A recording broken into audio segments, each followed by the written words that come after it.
questions, by all means, you can go ahead and put it in the chat and we'll kind of address them as we go. Karen kind of showed us a glimpse at the presentation earlier, so I think it's really pertinent to what we do, especially with the girl season going on. So by all means, thank you so much for being here. And Karen, you have the floor. Why, thank you. Hold on one second while I get my screen full.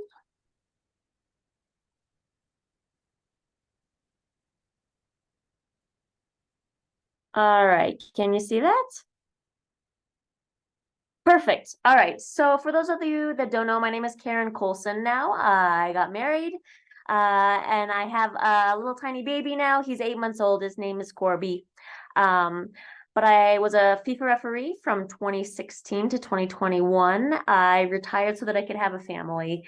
Haven't regretted that decision, but I am still actively involved in many realms of the soccer world. I am working on my national coach mentor license. I am a certified VAR for pro, and I'm also assigning college. So if I can help you in any of those areas, please feel free to reach out to me. So Taylor asked me to come up with a presentation. I have a whole slew of them, but I wanted to pick one that I think is a little more fun. And it's about the psychology of refereeing. And we all know that our job is hard, but sometimes we don't think about why it is hard. So I want you to feel free as we go along. I'm going to kind of stop and pause every once in a while. I want you to feel free to unmute yourself and kind of chirp in if you have a response. And if I don't hear anything, I'll carry on. But it'll be a little more fun if you're interactive and provide some feedback. And as you can see, this is a presentation from CONCACAF. So psychology of refereeing. What is refereeing about? Refereeing is really about human relations. And is everyone the same? Of course not. So we deal with all walks of life, both genders. As you know, your officiating is going to be different during the women's season than it is during the men's season. It's the same thing with our coaches. We're going to experience different coaches. Some are from the United States, some are from other cultures, some are nice, some are not. And obviously we can't always respond the same way to get what we want out of them. So I want us to kind of think through how we're officiating at this point and different tools that we might be able to use to get what we want to out of players and coaches. So referee teams, we have to manage. And who are we managing? Is it just our referee team? Of course not. We have 11 players on the field from both teams. We have substitutes. We have coaches from both teams. And of course, administrators. And then we have the really friendly parents who are super grumpy while they're drinking their Starbucks coffee.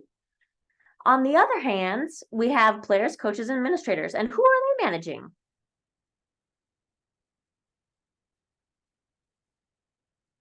Four people.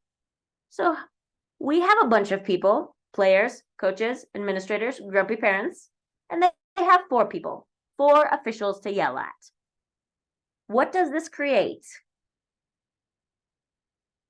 Whose job is harder?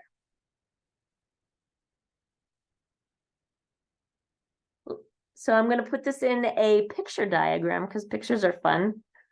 So if we are the officials and we're inside the circle, here are all of our players and coaches and grumpy parents creating a pressure chamber. This is us. On the other hand, graphics. We have four of us trying to herd kittens inside of our circle. Who are our kittens? Our players, coaches, and administrators. So I want to talk a little bit about management philosophy. It's the responsibility of the referee team to establish and communicate a clear set of rules and guidelines for players to follow and to create an environment that encourages the players to uphold the rules and guidelines. And what is the thing that we are usually focusing on when we're officiating? What is our primary duty as an official? It's usually safety, right? Uphold the laws of the game. Sorry, who was that? KD, you're coming in not very well when you answered there. I'm Okay. so sorry. I just answered laws of the game. I heard someone else said player safety. Perfect. Those are both our top responsibilities, right? No argument. So what does this mean for you? It means that the philosophy and management styles that we use, we need to balance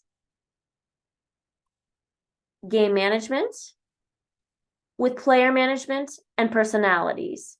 And how do we do these? What tools do we have to manage these kinds of things? Whistle. Whistle. Yep, that's great. Voice and communication. Yep. And how are you going to communicate? Verbally, body language. And are you always going to use the same body language and the same words? No, you're going to do a dynamic and various styles. Right. Perfect. Anyone else? So your physical location on the field. Yeah, of course. And in what way, Mike? Making sure you're in a good position to make the right call, maybe prevent tempers from flaring. Right. So proximity for credibility, right? Yes, that's a great way to put it. Excellent.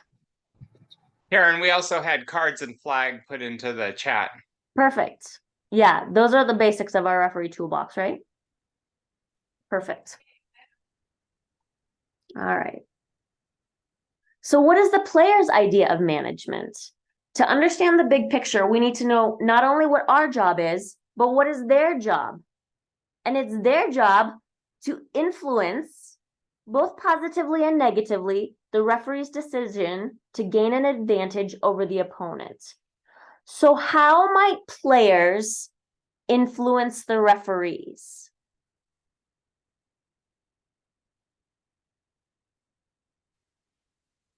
Faking an injury Sure. And why would someone fake an injury?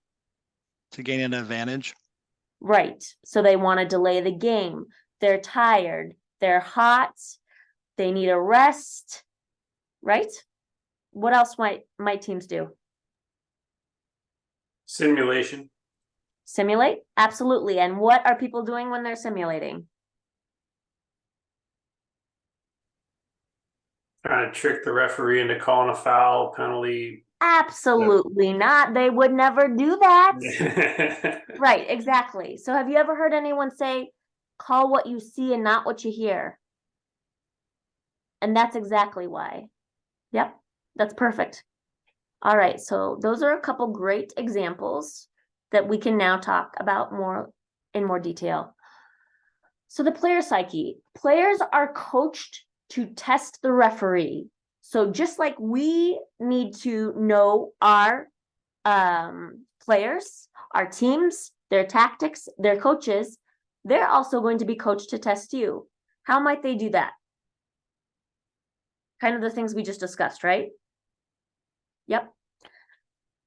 So what we need for you to not do is be surprised or intimidated. And we need you to make your mark early in the game. How are you going to do that? By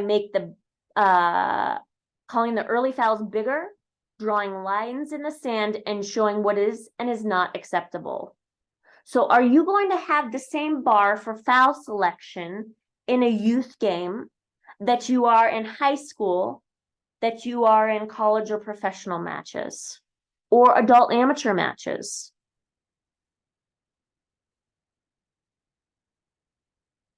Of course not. Cameron, I saw you shaking your head. Of course you're not. And for that reason, next time you go out to the field, I don't want you to just be like, hey, I'm working with Susie Q today. I've been so excited to see her again. Next time, I want you to take 5 minutes and think about, what game am I doing today? How old are these players? What is their skill level? What gender are they?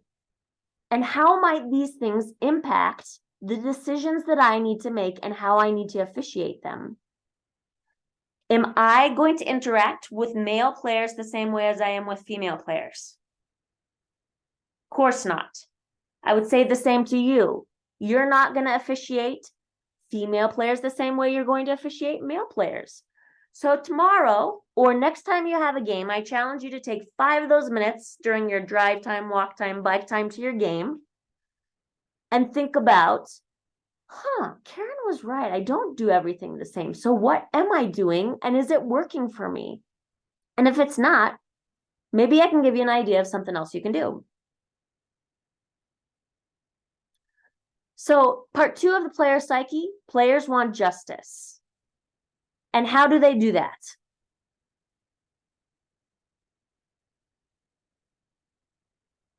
Are we just running around like princesses and fairies and just nicely kicking the ball around? I think we all know the rhetorical answer to that is no. Yeah. But they want for us to be fairly consistent, and the legally correct answer is not always the best answer. So what does that mean of us?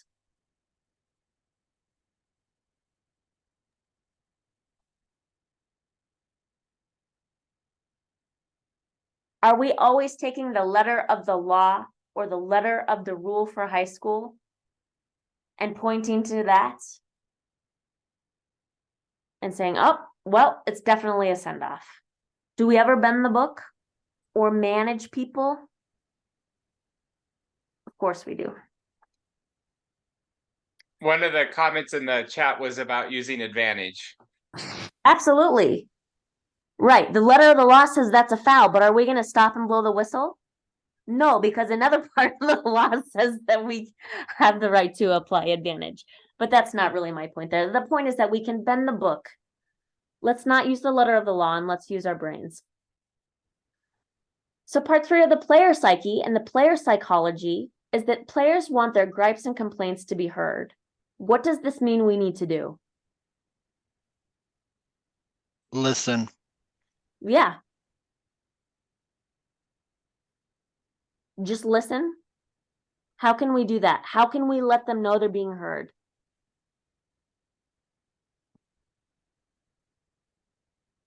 So in the chat, we have actively listen. Yes, that's number 1. Nice work. Or you're a fast typer.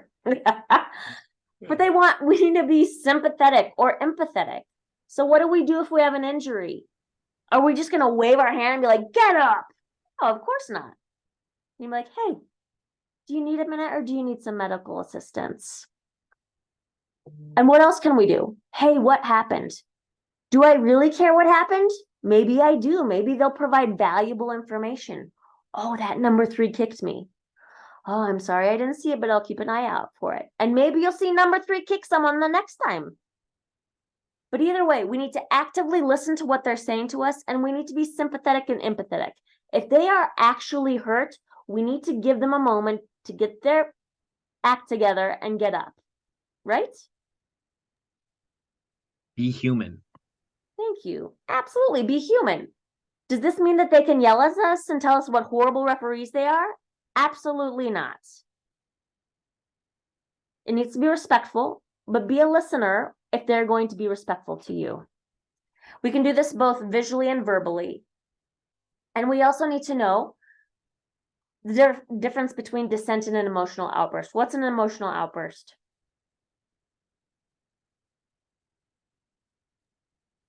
Missed a shot and maybe yelled or swore or something. Right. Yeah. And are we going to do the same thing in that situation as if they're waggling their finger and cursing at you? Nope. No, we understand that emotional outbursts happen, right? And these happen both for players and for coaching staffs. Number 4, the player psyche. Excuse me. Players are emotional verbally, visually, and physically. This means that we need to remain calm and outwardly unemotional. Too many referees error later because they take incidents personally. What could we possibly take personally?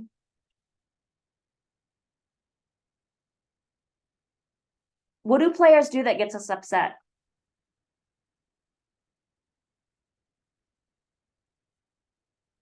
They dissent.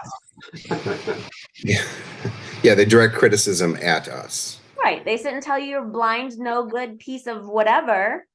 Mhm. And are we going to be active listeners in that moment?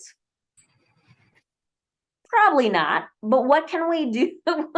Taylor's like, no. What can we do in response when we get something like that?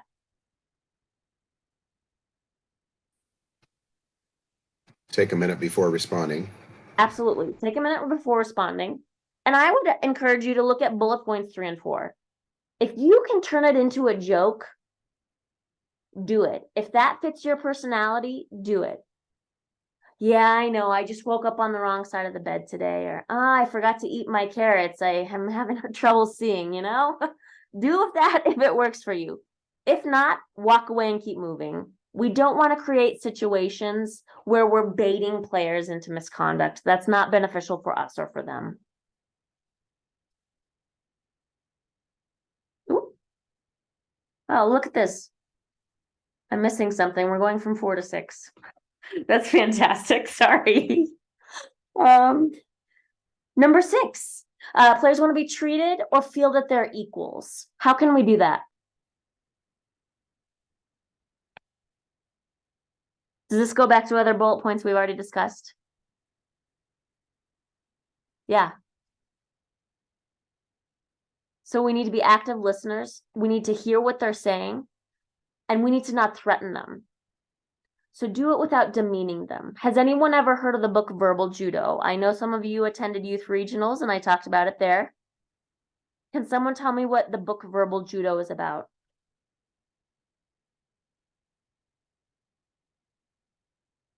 And I think us Washington folks should definitely know this because our own Will Nichols also talks about this book all Even the better. time. It may have something to do with using folks' words against them or building on to what they're saying so they are more understanding of your point of view. Absolutely. Well, we'll just leave that there. So verbal judo, I'm going to ask you to use words in a positive way rather than talking down to players. So instead of being like, don't foul, don't push, don't touch, how else can I say those same things?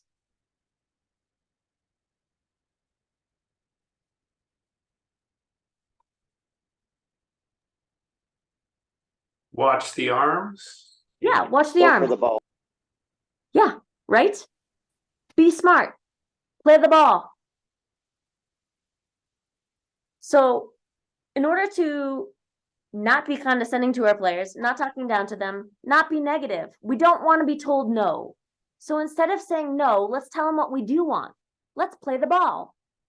So if you go out to your next game and you recognize that you're telling people what you don't want, and this includes when you're doing your pregame with your referee team. Do you ever tell your assistant referees, hey, I don't want you to do that? How does that make you feel when you tell people what you don't want or what they shouldn't do? It doesn't feel good. Instead, how about you tell me when I can be an active part of your team?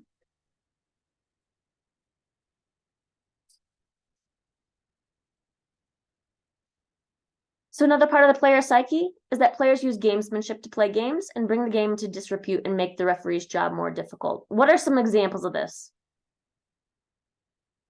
On free kicks, for example, is everyone always automatically respecting the distance? Oh yeah, that's supposed to be 10 yards. Hold on, let me count that out for myself, right? What else would players do to make your job a little more difficult? Taunt. Pick fights with the other team. Pick fights with the other team's benches. Distract you when you should be looking at something else. Hey, referee, how much time do we have left? What are they doing when you're looking at your watch? Anything they're not supposed to be doing. So that's the player psyche. And what do? We let the players know that you know what they're doing. Hey, I'll let you know what the time is here in a second when we're not taking a free kick. but provide real-time verbal feedback. And when I say that, this can be done the whole game. So we talked about our referee tools. We have our voices, we have a whistle, we have yellow cards, red cards, right? What other kind of verbal feedback can we give to players in live time that lets them know that what they're doing is good or not ideal?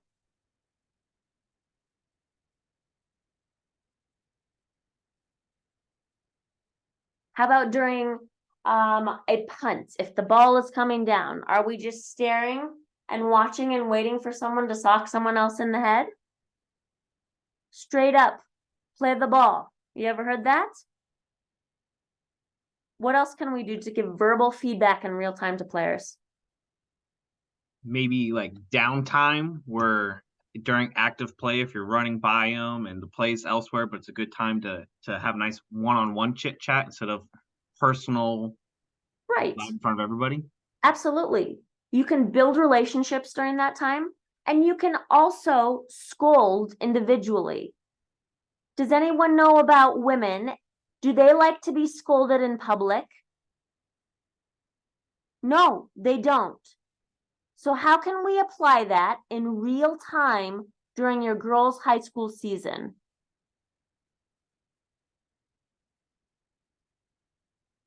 What do we do if we find a player who's continually just pushing people or being overly aggressive?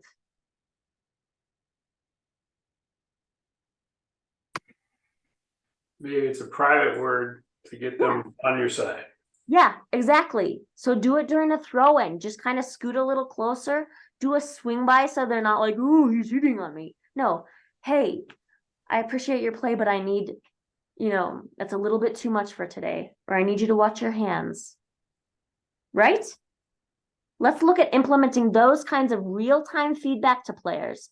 You can save yourself misconduct, let them know that you see what they're doing, and that you're going to have to address it if it's not revised, right? Perfect. And I will say, for those of you who don't know Karen, and I don't mean to, I know you and I are friendly. She is by far one of the most respected referees when it comes to amongst the players. They listen to every single word she says. She is still talked about, even though she has since retired. So if you ever get the time to kind of pick Karen's brain a little bit more, she's phenomenal at communicating with players. So It's very kind, thank you. So another part of the, excuse me, the player psyche. Players are proud of their accomplishments. Now, it's a little different at the professional and international levels, right? Because we all know, oh, these are the superstars from each team. Are we going to have that same kind of thing at the high school level? Not to that level, but we do usually know, oh, that person plays for the U17 national team, right? Or, oh, that was their best scorer last year. Or that's their playmaker. That's their enforcer. We know those things. So use that to your advantage. And not only about their accomplishments off the field, but also for their proper behavior on the field. So just like we talked about giving live feedback to players in the last slide, here I want you to commend them when they do what you ask of them. So let's say we call a free kick going into the attacking third of the field. We set the ball. We're going to set the ball. Hey, ladies, I need you to step back here with me, please. Great. Thank you so much for your help. It's just those little things to let them know that you respect them. So do that when you can, because it's so easy. There are things we would do normally in everyday life, and oftentimes we're not carrying that over to the field. On here we talk about family items. Again, that pertains more so to the professional international levels when you will read in the news something about someone. But sometimes you might know these people. They may be from your hometown. We can use those things to our advantage. We just have to be careful that someone else doesn't get upset about it. And if they do, how do we respond to that? Whoa, you called her by her name and you don't know my name. I'm sorry, I don't know your name. My name is Karen. What's yours? Use it as a building opportunity instead of a place to dig yourself a hole. Here, CONCACAF always tells us, Honey attracts more bees than salt. So be sweet. Number 9, another player psyche. If the referee does not take action, the players will. Players have a sense of protecting their own. So what are players going to do if we don't take action? What are the kinds of things that they do? Go fight somebody, kick the crap out of somebody. Yeah, it happens. And does this happen in women's games as well? Yes. It does. And the hard part with the women is that they have fantastic memories. And you usually don't know that they played this team 3 years ago and that she was fouled by someone else and her feelers were hurt, right? We don't know that. But today she's coming to take revenge. And she felt that the referee didn't address it last time. And I'm being a little facetious with this, but in all seriousness, my point being the same though, that players take action if we don't, and they're going to protect their teams if we don't. So we need to make it look like we're taking action even if we aren't. What does that mean? How can we do that?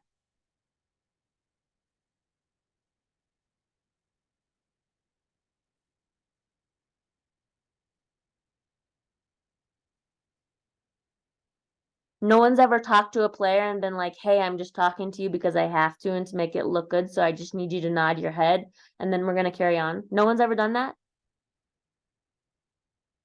If that's not a tool in your box, then you need to add it.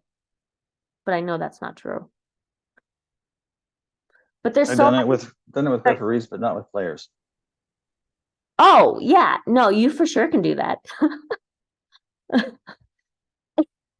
Excuse me. But at the same time, the punishment has to fit the crime. We need to listen to players. What do players want? And we need to read the body language of players. So when we have a player that we want to talk to, what is the booking process? Or what is the speaking process? We blow our whistle and we're like, hey, number 13, can you come meet me? What are we doing with players? Are we going to talk to their backs? What if they tie their shoe? Are those effective talking methods? No, it's not acceptable. They're letting you know what they think by turning around or tying their shoe, and you can wait for them. And in high school, are you stopping the clock, Richard? No. So No, can... we luckily don't have to manage a clock. We can manage it on our own. Right. So we can manage it on our own, which is even better. But read the body language of players. And if you're not getting what you need to out of them, then you need to change what you're doing. Ooh. I love that last picture, Karen. He's talking to him and using the nonverbal cues of cut it out. That's enough. I was gonna say, what is that? Everyone knows what that is, right? I don't have to ask about it. You already know. Those are the kinds of things that we can do, though, that are great for this kind of venue because it lets everyone know. It lets the angry parents drinking their Starbucks know. It lets the grumpy coaches know. No more. So referees are managers. How can you be an effective manager? To be a successful manager, you need to sell your management philosophy and game philosophy, and you need to provide real-time feedback that's clear, concise, and both visual and verbal. So when else would we provide real-time feedback? What about a penalty decision? If there's a controversial decision in the penalty area, are you just going to kind of tiptoe out of the area or skip off to the next play? Of course not. You're going to say something. You're not going to blow your whistle if you've decided it's no foul. And you're probably going to do what kind of signal? Some kind of no signal, right? And it's universal.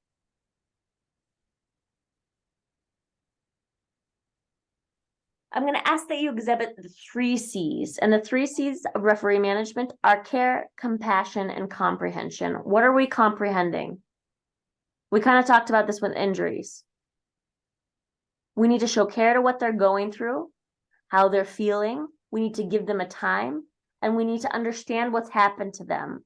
And if it's something that we need to address, then we need to do so. And to motivate players, we can do this by rewarding, protecting, providing fairness, and punishing.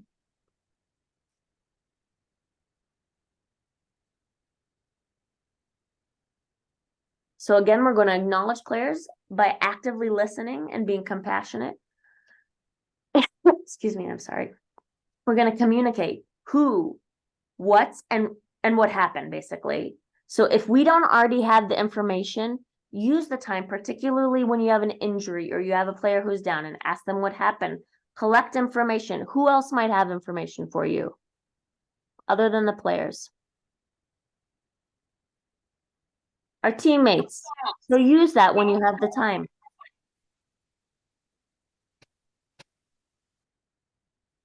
This says to accept criticism graciously. Well, I know that we're having problems with referee abuse. Please do not allow yourself to be abused. But there's a fine line between people providing calm, collected feedback and from abuse.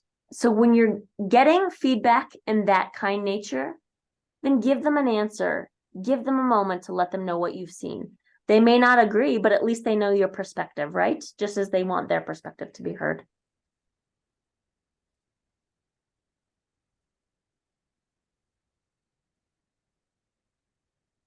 We also need to admit mistakes when they happen. But how many times in a game do we get to admit that we made mistakes? Depends on how many mistakes we make. Right, Cameron. Okay, and how many times are we going to be like, oh yeah, that one's on me? Not on a If PK. we're smart, less than 3. Yeah, I think 1, 2 at max. Yeah. So let's be human, but not too human, okay?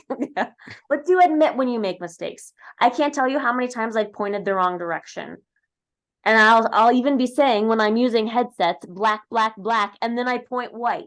So what do I have to do? What do we need to do as a referee team in that moment? Blow the whistle, point the correct direction, and say, I'm so sorry, that's on me, I just pointed the wrong way, right? So admit your mistakes, we just can't make too many of them. Trust your instincts and go with your gut. Watch players' reactions and then take action. So again, this goes back to go with what you see and not with what you hear. If we have the simulation, as we talked about earlier, a lot of times they're just going to scream bloody murder, but you're like, you weren't even touched, buddy. So again, trust your instincts and go with your guts.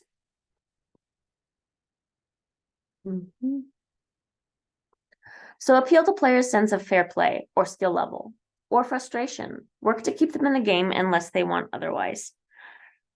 Excuse me. Has anyone seen the clip from Mark Geiger in the last World Cup, one World Cup cycle ago? Going to the coaching staff. I think it was in round of 16, perhaps. Has anyone seen this? Richard, you're smiling. Diego, yeah? Do you know what I'm talking about? That was the Morocco coach? Yeah. Have you seen that clip? What does he say? Watch the hands, watch the gestures, keep it professional. I want to keep you in the game. Exactly. Thank you. So that we can use the same verbiage, reword it a little bit, or adjust it as we need, or as applies to the situation. I want to keep you in the game, but this is what I need from you. I think every time we get upset, if we can stop, take a deep breath, as we talked about, think about what it is that we want from them. Hey, I know you want to stay here. I'm going to say your perspective first. You want to stay here, but this is what I need for you to be here. That is kind of our textbook outline of how we can address some of these situations. Having said that, and talking about managing people, can you manage 100% caution? No. And what is 100% caution? So if we look at our list of cautions, what kind of things are not negotiable? Reckless and spot. Yep. Okay, and what does that leave on the table? Dissent, delaying the restart, failure to respect the required distance. Yeah. Okay, so let's unpack one of those. Pick one. Dissent. Great. Okay, so can you give me an example of a time that we can manage dissent?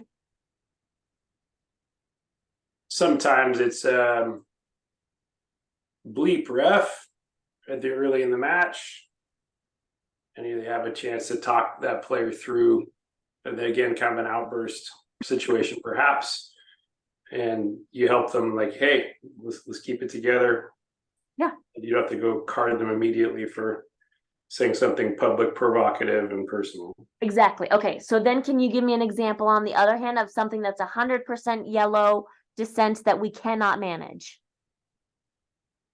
When somebody's going through at the top of the area with defenders around and they get scythed down as they're about to enter the area. Yeah. Yeah. Perfect. So this goes back to putting us in our pressure chamber, right? We have all these things we need to manage and do. We need to follow the rules and laws, but don't bend it, or don't forget to bend it. But then when it's 100%, we can't bend it.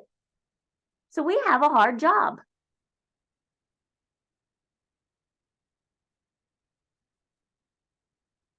And when it comes to managing players, we need to make sure that we always get the player who initiate it first before dealing with a retaliator. What does that mean?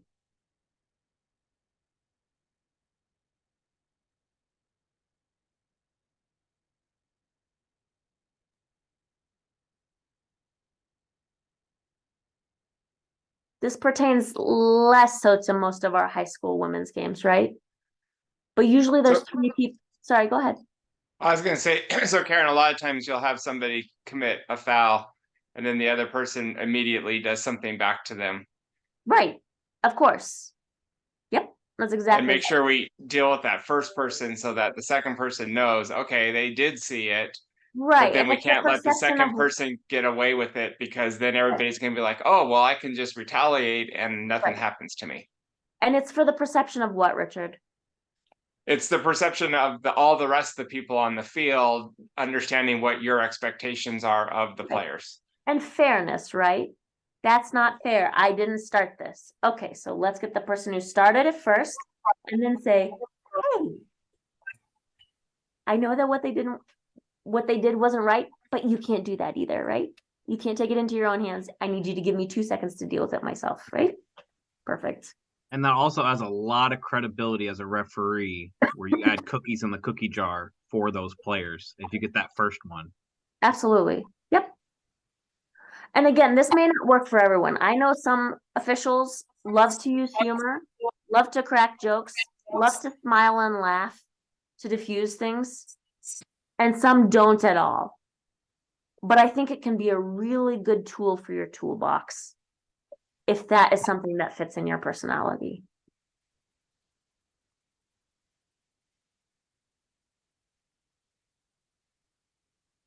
So in summary, we need to understand the role of the referee for that match. We need to understand the role of the players and the coaches when they're interfacing referees. You need to plan your options before the game and know who your actors are. So next time you drive to a game, take 5 minutes and think about, who am I officiating today? And what tools might I need today that would be different than on another day?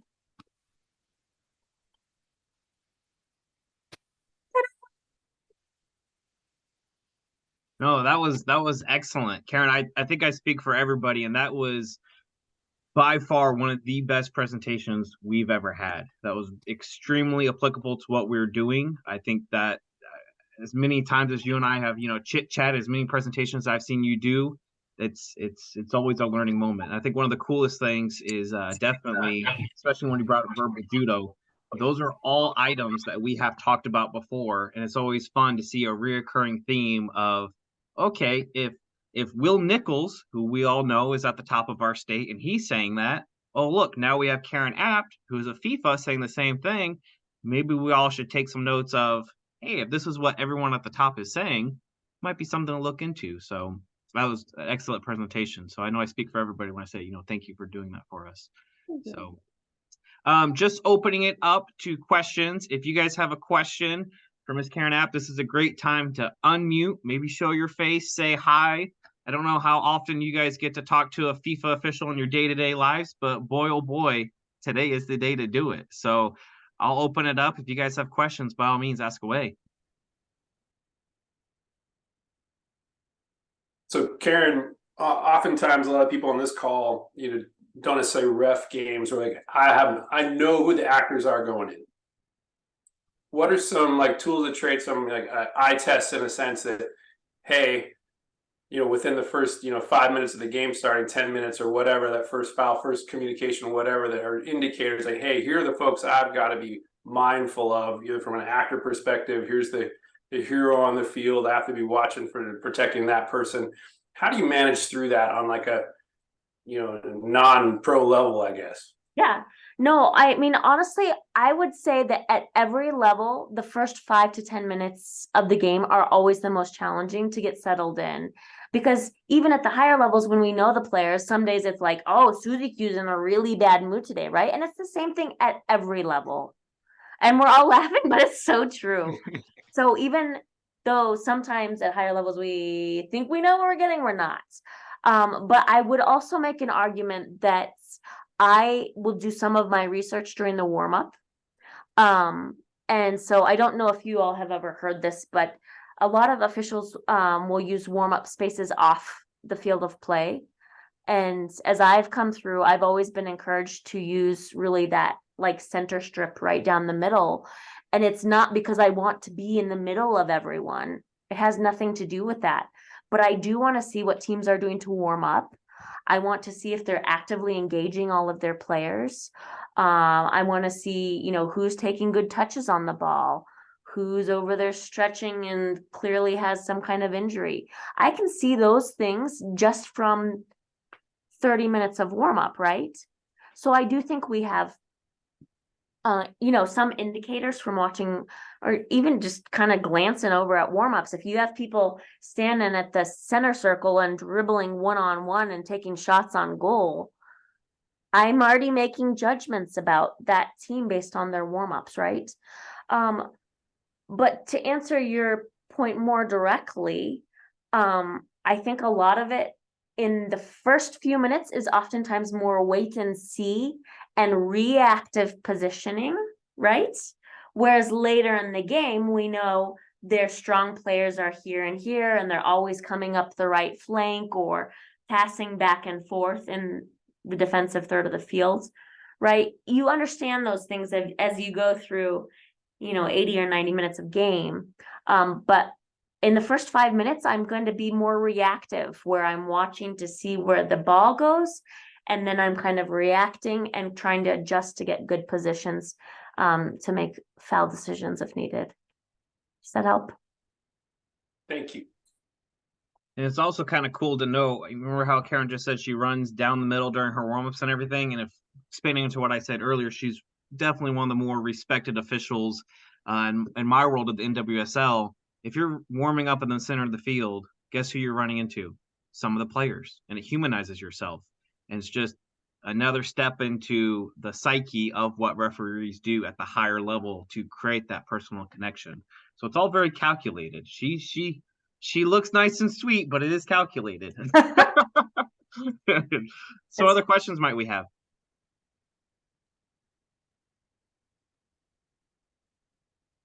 So Karen, if you guys have a question, you put it in the chat. But one of the questions I've always thought, and we kind of touched on this over at regionals, is just that. Karen was at regionals. She was you're at Far West or Presidents? Far West, yeah. Yeah, so she was at Far West. So Karen, I mean, in your opinion, how critical or how important is it for officials, no matter what level, to try to do a state cup event, to try to do a President's Cup event, to try to do a Far West event? I mean, in your opinion, if you're trying to move up and you're trying to hone your craft, how important are those events, do you think? I think they are imperative. And I know things have changed quite a bit since I came through. When I came through, really like the only way to come through the officiating system was to do youth regionals. And then, you kind of somehow got through the amateur system and moved on. And pro didn't exist for a long time. But now there's so many different options in different leagues, that you do have a ton of options, to pursue your career, which is kind of a pain because you don't know where to go, but it's also awesome because you have different venues to go to. But I think that an event like that is really important just because you're around other officials, that are like you, that are dedicated to their craft. They want to learn and grow and get better. So I've made some lifelong friends from doing those events 20 years ago that I'm still friends with.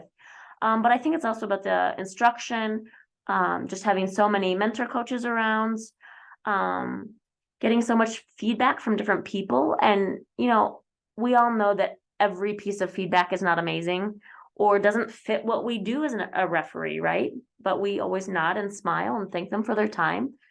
And I think everyone can teach us something, whether it's what we want to do or what we don't like. So those kind of events have been critical in my career, and kind of broadening my networking group and getting the experience. Oh, that's excellent. We do have a question from the chat, which is when you are a fourth official, which is something that we get to experience here for the high school season come playoff time. What are some tips and tricks of being a fourth official, or maybe what are like the top 3 things you think a fourth official should look out at not necessarily the high school level, but just in general? What are some tips and tricks for being a fourth official starting out? Because a lot of us haven't done it before, or a lot of us have seen it on television, but we don't have a lot of experience with it. Great. Okay, so a lot of people will have heard of like a good cop, bad cop situation, right? Well, when you're a fourth official, think of more of a stoplight. Good cop, yellow cop, bad cop. The good cop is the fourth official. The yellow cop is the A1, and the bad cop is the referee. So the hard part about being a fourth official is that you have nowhere to run to.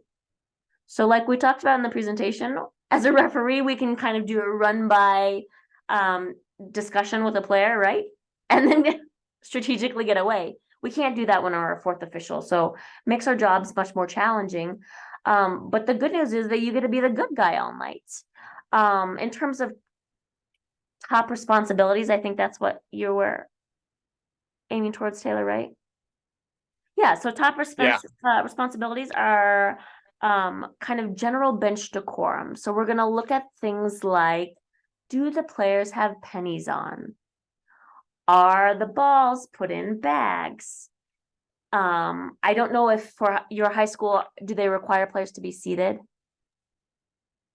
Okay, so that's not a thing here. They generally sit. Yeah. Okay, well, but that's not, if that's not a thing, then don't make it a thing. Some leagues you can only have one coach standing at a time. I don't know, and giving instruction. I don't know if that's a high school thing. If not, don't worry about that. But I mean, generally, we just want there to be proper bench decorum. We want to have a clear boundary between who is off the field of play and on the field, and we know that based on their pennies. So that's kind of the baseline.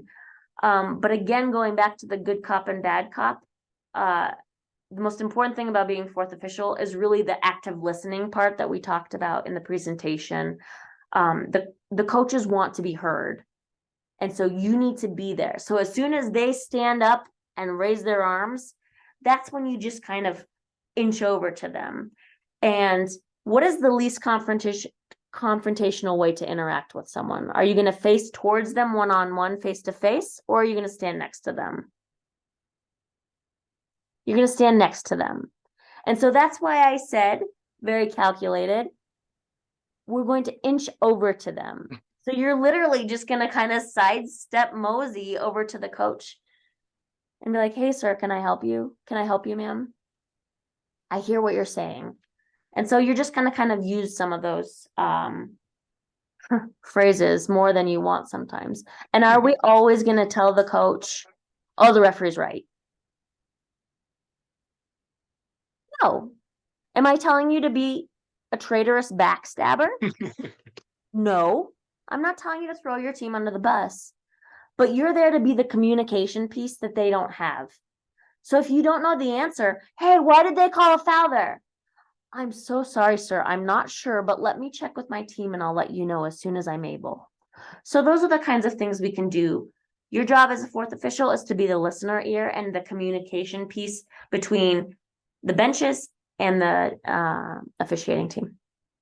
So Karen, you said something that was kind of interesting, and I want to ask you a follow-up question. You said, if the bench is in disarray, if there is no technical area there before the start of the game, so coaches don't know where to stand. I love this one. If you have 7 technical staff there, these are all things that you're waiting till the referee hits the whistle to start the game, and then you go to the coach and say, hey, coach, I have a laundry list of things for you to fix. Or maybe do you have a more human approach for preventive officiating? Yeah, no, we can definitely be proactive with these things, Taylor. Thank you. So, and honestly, even at some of the college games that I've seen this year and other levels, they don't always have the technical areas marked. So what do we do if technical areas are not marked? This is common. Establish technical area. Yeah, of course. We're not just gonna be like, take care of it themselves. No. What do they have that they usually use that you can make a technical area with? The canopy. Yeah, a canopy. Or how about a cone? Most teams use a cone for warm up. I need 2.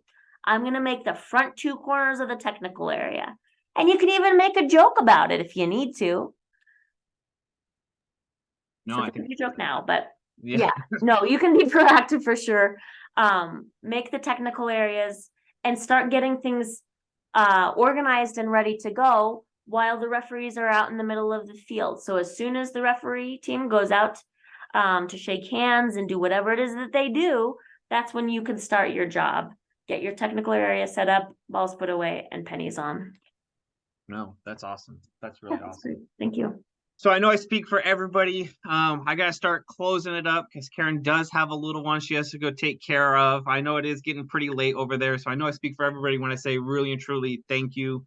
That was a phenomenal presentation that you put on. If you guys happen to see Karen at one of these regional events, state cup events, what have you, please tell her thank you. This is such an opportunity for everyone in the state of Washington.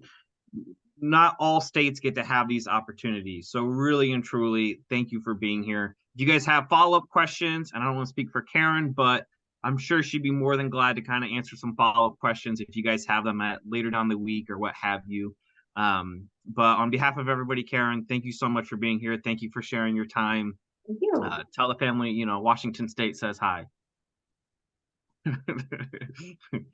So thank you so much. Well, Karen, we'll go ahead and adjourn you, and then we'll talk about more boring stuff like paperwork. Okay. Sounds super fun. Thank you. Thank you so much, Karen. I appreciate it. Thank you. Take care. See you later. Bye. So everyone, we are kind of at the top of the hour, but just want to give anybody a chance to ask any questions or any issues that are going on the pitch that you were hoping to be able to ask tonight.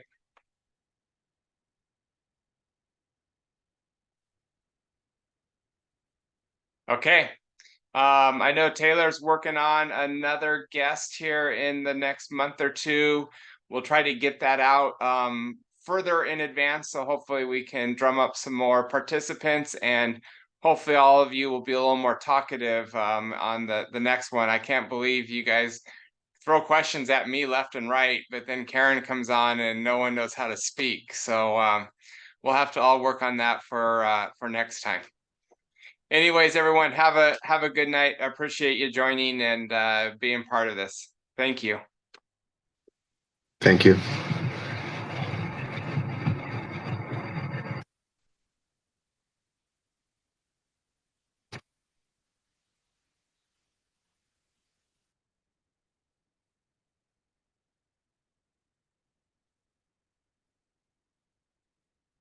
All right. See you, Taylor. See you, Richard. See you, We'll Diego. see you, Diego. Thanks for being here tonight. Always. By far the best presentation.